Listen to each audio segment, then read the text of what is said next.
Сәлем достар, бүгін біз суперфуд чия тұқымдары жайлы толық ақпарат береміз. Бұл кішкентай ғана дәндер ағзаңызға қалай керемет әсер етеді, бәрін біліп алыңыз. Чияның пайда болуы. Чия тұқымдары Латын Америкасынан шыққан. Майя мен ацтектер бұл дәндерді энергия көзі деп санаған. Чия сөзі ежелгі тілде күш дегенді білдіреді. Құрамы мен пайдасы. Чия табиғи дәрумендер мен минералдарға өте бай.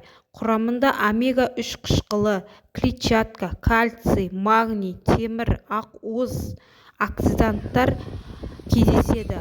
Ал оның пайдасы қандай дейсіз бе? Ас қорытуды жақсартады, жүрекке пайдалы, артық салмақтан арылуға көмектеседі, сүйектерді нығайтады. Қолдану жолдары. Чияны қолдану өте оңай. Бір ас қасық чияға 100 мл су құйып 15 минут тұндырамыз. Және де оны йогуртқа, ботқаға, смузиге қосуға болады. Сүт пен бал мен пудинг жасауға да тамаша десерт.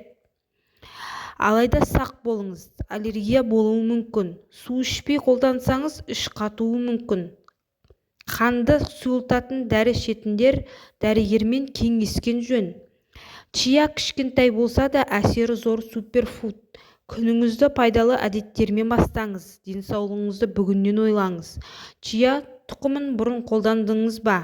Төменге пікір қалдырыңыз және де достарыңызбен бөлісуді ұмытпаңыз.